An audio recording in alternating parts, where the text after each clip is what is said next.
2002년 월드컵 기간에 오랜 강사 생활을 접고 드디어 제 학원을 차리게 되었습니다. 유동인구 때문에 역 인근 큰 도로변의 장소를 물색하던 중 제가 찾던 평수보다는 조금 작지만 보증금과 월세가 적당한 것을 우연히 찾아 계약을 하게 되었죠. 한 가지 걸리는 점이 워낙 오래된 건물이라 일단 외관이 낡았고 내부도 공용 공간인 복도 같은 곳 형광등이 그리 밝지 않아 약간 어두운 느낌이 나더군요. 샤시도 40여 년 된 구리하고 칙칙한 샤시라 다 뜯어내고 통유리로 깨끗하게 교체하였습니다. 인테리어를 당시로선 말끔히 하고 학원 내부도 밝게 꾸미고 처음 하는 사업이니 이것저것 신경을 많이 써서 공사를 하고 물품을 들여와 운영을 하게 되었습니다. 학원 종류가 음악학원이라 개인 연습실을 확보하기 위해 방을 넓게 만들지는 않고 작은 방을 여러 개 만들고 복도를 좁게 해 간신히 교육청과 소방서에서 허가를 받을 정도로 공사를 해서 학원에 들어오면 탁 트였다는 느낌보다는 다소 갑갑하고 미로 같은 느낌이 들었습니다. 학원 공간을 썼던 전주인은 당시 비디오방을 운영했다고 하는데 이 동네는 바닥 권리금이 대부분 있는 곳인데도 이상하게 권리금 따윈 받지 않고 서둘러 철수하더군요. 비만 오면 옥탑이나 꼭대기층도 아닌데 빗물이 천정에서 뚝뚝 떨어지고 그물에선 이상하게 야릇한 냄새까지 났습니다.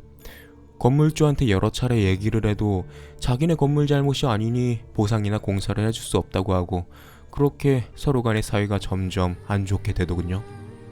당시 위층엔 스님도 아니고 무속인도 아닌 정체를 알 수 없는 사람이 사무실을 차려놓고 매일 목탁이나 징 같은 거 치면서 이상한 연불 같은 것도 중얼거리고 암튼 전반적으로 의심연스럽다고 해야 하나? 분위기가 별로 좋지 않았습니다. 그렇게 운영을 하던 중 학원생 몇 명이 밤만 되면 가끔 이상한 소리가 들린다고 하더군요. 무슨 소리냐고 물어보면 이게 악기 소리는 아닌 것 같은데 잘 모르겠어요 라는 말을 합니다. 처음엔 건물 뒤편에 지하철 지나다니는 소린 줄 알고 신경을 안 썼습니다.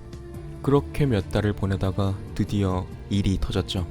위에서도 언급했듯이 기존 샤시를 뜯어내고 통유리, 전면 유리로 샤시 공사를 해서 그 위치에 합주실을 만들어놔서 저녁 시간엔 주로 학원생들의 합주나 기타, 다른 밴드들의 합주를 하는 공간으로 사용되었는데 하루는 그 안에서 기타 치던 한 학생이 소리를 지르며 뛰어나오더군요. 처음엔 무슨 바퀴벌레라도 나왔는 줄 알았는데 그 친구 사색대와 하는 말이 합주를 하면서 전면 유리에 자신이 기타 치는 모습이 비춰져서 나름 자아도취하면서 연주를 하고 있었나 봅니다. 그런데 유리에 비친 합주실 내부엔 합주하는 사람이 아닌 또 다른 사람이 보였다고 합니다. 잘못 봤나 해서 몇 차례를 계속 확인했었는데 점점 또렷해지더랍니다. 머리가 거의 엉덩이를 넘어 허벅다리까지 내려온 한 7살 정도로 보이는 여자아이가 기타 치는 바로 옆에서 싱글벙글 웃으며 연주하는 모습을 계속 보고 있더랍니다. 너무 소름이 끼쳤지만 원장으로서 확인해야 할 의무도 있고 해서 같이 들어가 아까랑 똑같이 세워놓고 확인을 해봤지만 제 눈엔 아무것도 안 보이더군요. 평소에 귀신을 자주 보냐고 물었더니 때때로 본다고 그러더군요. 그래서 그랬는지 당시 같이 합주하는 다른 친구들은 아예 못 봤고 그 친구 눈에만 보였었나 봅니다. 한바탕 해프닝이라고 생각하고 또 몇 주간을 잊고 지냈죠. 사실 그 이후에 대낮에 학원 문 열 때면 이상하게 소름이 끼칠 때가 많았습니다. 학원은 입생 아이들 연습 때문에 일요일 날엔 입생 아이 한 명을 알바로 써서 학생 보고 문을 열라고 해서 연습을 자유롭게 할 수 있도록 개방을 했습니다. 하루는 일요일 날 집에서 쉬고 있는데 알바생한테 전화가 왔습니다. 한 입시생 녀석이 드럼패드실에 들어갔는데 웬 여자아이가 의자에 앉아 아무것도 안 하고 그냥 웃고만 있더랍니다. 왠지 학원생은 아닌 것 같고 깨름칙해서 그냥 문 닫고 쏜살같이 학원을 나갔다고 하네요. 앞선 합주실 건도 있고 해서 월요일 날 그 친구한테 인상착의를 물어봤더니 똑같은 얘기를 하더군요. 당시 합주실 학생과 드럼 입시생 녀석은 둘이 학교도 다르고 서로 모르는 애들이었습니다. 온몸에 소름이 끼치더군요. 이걸 어쩌지? 하고 너무 고민을 많이 했습니다. 이거 굿이라도 해야 하나? 별 생각이 다 들었습니다. 지금 생각해도 너무 고마운 게 당시 학원생들 중 그 사건을 아는 애들은 학원을 그만둘 법도 한데 자기들 눈에는 당장 보이지가 않아서 그런 건지 그만두는 친구들 없이 꾸준히 학원을 나오더군요.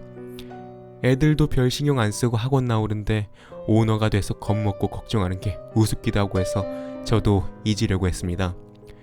그렇게 시간이 지나니 또 다시 무감각해지더군요. 마지막으로 제가 보지는 못했지만 소리는 한 번 들은 적 있습니다. 그 일이 있고 좀 지난 후 원래 학원 오픈 시간이 밤 10시까지인데 한 학생이 거의 10시가 다 되어 왔습니다.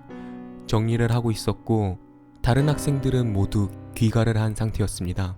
늦었다고 보내기가 미안해서 학원 문을 닫고 레슨을 해주었습니다. 학생이 제가 과제로 준 악보를 연주하는 중간에 위쪽에서 선생님 하는 소리가 나더군요. 처음엔 무시했고 두 번째 또렷이 들렸을 때에는 학생이 연주를 멈추겠죠. 혹시 나만 들었나 해서 학생한테 무슨 소리 못 들었냐고 물었더니 누가 선생님 찾는 것 같던데요? 라고 말을 하더군요. 혹시 학원에 누가 있는데 모르고 문을 잠궜나? 해서 나가보니 역시 아무도 없이 학원 문은 굳게 잠겨져 있는 상태였습니다. 다시 학생한테 그 소리가 어디서 들렸었냐고 물으니 스틱으로 천장을 가리킵니다. 학원 천장은 일반 시멘 천장이 아니라 강제 환풍을 하기 위해 시멘 구조물과 공간을 두고 천장 공사를 한 상태였죠. 보통 음악 작업실 같은 곳에 귀신이 나오면 대박난다는 속설이 있습니다. 당시에도 그런 기대가 조금은 생기긴 했습니다만 결국 아무 일 없이 2007년도 가을쯤에 학원을 접고 지금은 서울로 옮겨 운영 중입니다. 이곳은 다행히 그런 일이 없네요. 사실 그것 때문에 학원을 이전한 건 아니고요. 그 지역 생활 수준이 그리 좋은 편이 아니다 보니 수강비를 못 내는 애들이 너무 많고 심지어 먹튀하거나 깎아달라고 떼를 쓰는 분들이 많아서 스트레스 받다가 과감히 결정을 하게 되었습니다.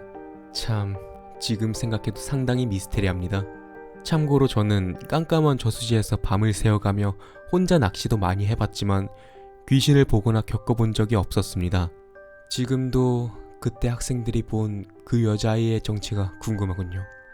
실제로 본 건지 본 것이라고 믿고 있는 건지.